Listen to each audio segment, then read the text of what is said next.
Muy bien, hola, ¿qué tal? ¿Cómo están? El día de hoy nos encontramos en el Centro de Acompañamiento Musical Samuel Musicoterapia.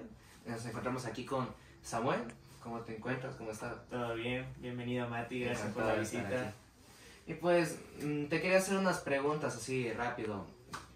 Si me podrías acolitar respondiendo. Claro que sí. Entonces, como la primera pregunta es un poco de la historia de la musicoterapia, ¿no? De esto, cómo se fue desarrollando a través del tiempo. Claro que Puedes sí. decir. La musicoterapia como disciplina empieza a mediados de la Primera y Segunda Guerra Mundial, pero obviamente antes de eso ya teníamos, por ejemplo, a Sócrates, a Pitágoras, a Descartes, hablando de que la música era la gimnasia para el alma, ¿no? Por ejemplo, empezaron a estudiar todo esto de las frecuencias, todo esto de por qué la música cambiaba los estados de ánimo. Digamos que antes de este periodo, o sea, hablando de la Primera Guerra Mundial, nace la musicoterapia, primera y segunda, pero antes de esto ya sabíamos que la música algo tenía, que nos hacía bien, ¿no? Pensamos también en los chamanes, en esas épocas de las cavernas, donde las personas, los chamanes cantaban y te hacían salir de las dolencias y te liberaban de demonios y todo eso, ¿no?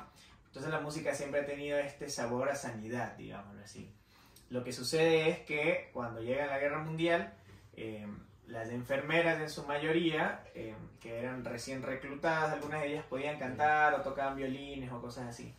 Y obviamente en épocas de guerra hay muchos heridos. Entonces había un montón de heridos en los hospitales improvisados que habían en la guerra y estos heridos no se recuperaban porque no tenían suficientes medicinas y cosas así. Y hay un montón de enfermeras que empiezan a cantar como para levantarles el ánimo a estos soldados heridos.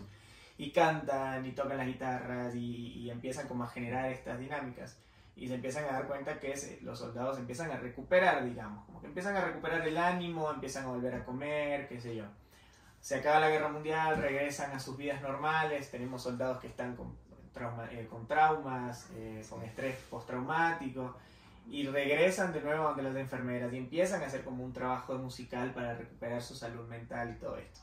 Viendo los efectos que la música generaba en ese entorno, empiezan a estudiar la posibilidad del nacimiento de la música como una herramienta terapéutica. Empiezan los estudios con niños recién nacidos, qué efectos genera, los estudios con abuelitos, con adolescentes, y en ese contexto, digamos en esos 20, 30 años de estudio, de curiosidad, de investigación, nace la musicoterapia, que se considera ya una disciplina que usa la música para provocar la salud de las demás personas. Chévere, bastante bien. Muy amable, gracias. De nada. De aquí vamos a seguir con un par de cosas que te quería seguir preguntando. Quería ver cuál ha sido el efecto más impresionante que has causado en alguna de estas sesiones. Y también cómo es que estas empiezan, cómo se desarrollan estas. Ya. Bueno, en mi caso yo soy musicoterapeuta infantil, así que trabajo mucho con niños. Lo primero que siempre se hace es hacer una valoración inicial, que son unos 3 encuentros con el niño o con la niña, para conocer cuáles son sus gustos, sus necesidades, sus fortalezas, como conocerle, digamos. Y en base a eso, tú elaboras un plan. Por ejemplo, si yo tengo un niño o una niña que tiene dificultades para hablar, para decir palabras, entonces yo voy a empezar a hacer juegos y canciones y algunas técnicas de musicoterapia para empezar a motivar a que empiece a hablar. Ajá. Entonces, las sesiones siempre van a tener un momento como de saludo, un momento en donde empezamos de repente a tocar instrumentos o a cantar, pero lo ideal es que a lo largo de toda la sesión podamos ver ese objetivo que tenemos, por ejemplo en este caso el habla.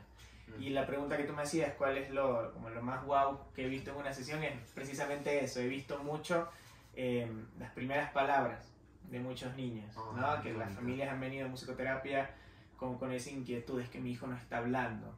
Y entonces empezamos las sesiones y por ahí tercera, cuarta sesión empieza a soltar palabras. Entonces los papás se emocionan, se impresionan, obviamente yo también. Y eso es como lo wow que sucede en mi sesión. Wow, bastante bien. Y hablando de esto de los niños, ¿acaso algún momento has tenido que trabajar con niños así con discapacidad en algún momento? Totalmente. Mi trabajo es 90% niños que están dentro del espectro autista. Y la mayoría tienen problemas justo de comunicación y de lenguaje, y eso es a lo que más me dedico. Ya veo. ¿Y qué tal te va con